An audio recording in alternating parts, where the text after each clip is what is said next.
Humor, the most effective weapon in politics.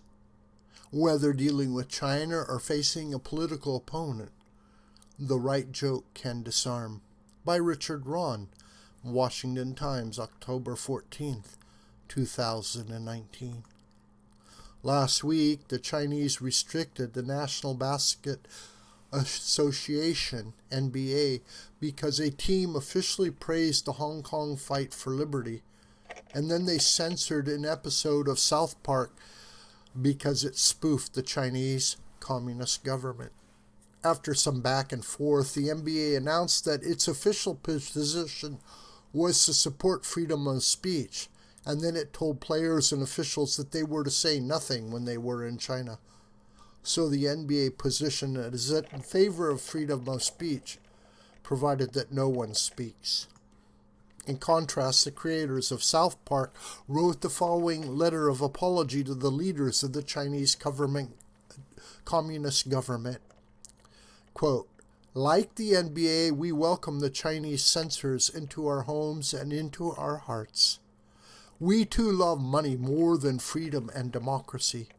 Xi doesn't look like Winnie the Pooh at all. Tune into our 300th episode this Wednesday at 10. Long live the great Communist Party of China. May this autumn sorghum harvest be bountiful. We good now, China?" Unquote. The South Park response was a brilliant piece of political satire, perhaps read or heard by hundreds of millions, if not billions. In a short paragraph, it reminds us all of the true nature of the tyrannical Chinese Communist state. It is easy to imagine how the major players in the American Revolution would react if alive today.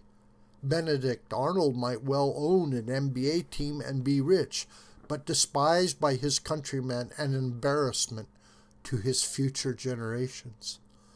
Thomas Paine might earn a living by writing for South Park, while railing against the liberty-hating creeps who advocate bigger government. Ronald Reagan was a genuinely funny man who understood the power of humor. He collected jokes that were being told by those under communist tyranny in the Soviet Union and Eastern Europe, and understood when to tell which joke for the maximum effect. When Mikhail Gorbachev came to Washington to visit him, the Soviet Union and the communist government had already lost much of whatever legitimacy they might have had.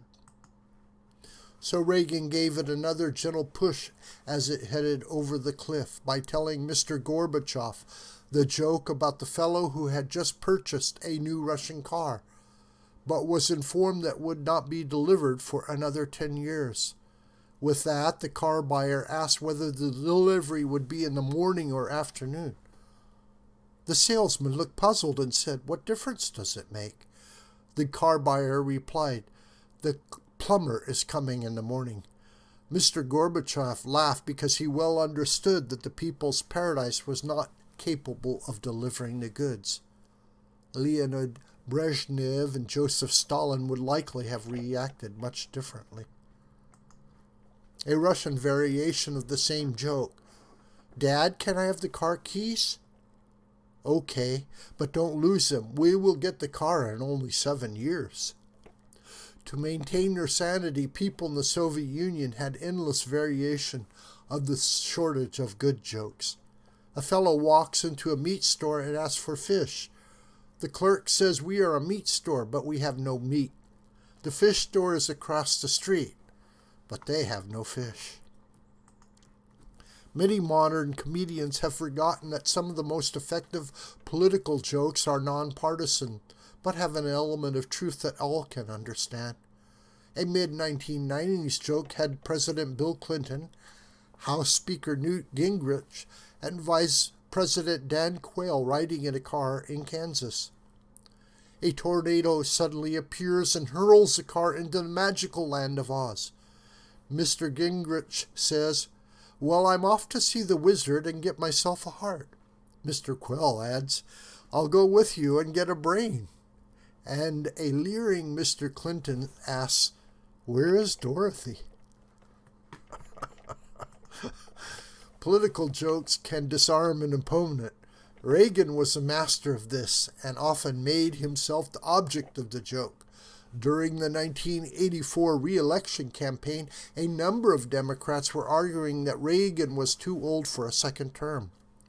The country was enjoying peace and prosperity, so the Democratic debate point options were limited. During a debate with his opponent, Walter Mondale, a nice man who managed to win only one state against Reagan, Reagan said that he wasn't going to make an issue of his opponent's youth and inexperience. The age issue almost disappeared after that quip. A quip, or even a funny word, can be used to permanently undermine an opponent's credibility. Donald Trump calling Elizabeth Warren Pocahontas, perhaps the fairest-skinned of all senators. Forever will remind voters of her tall tale about being a Cherokee Indian and her family suffering discrimination as a result. Reagan managed to defeat his domestic political opponents and win the Cold War without firing a shot, partly through his adroit use of the right joke and quip at the right time. Mr. Trump is capable of being a very funny man, as he shows in his rallies, but unlike Reagan, he also has an occasional nasty streak. Among the other world leaders, a particularly dull group, the UK's Boris Johnson shows some potential for humor. And surprisingly, Vladimir Putin has a funny side, as when he mocks alleged Russian interference with other countries' elections. The curse of our time is that much of the political and media establishment are humorless bores who take themselves far too seriously. This video is a production of School the White Crane. Hi, my name is John Brooker. Please subscribe to this YouTube channel, and please share this video with family and friends and on social media. May God richly bless you, my beloved.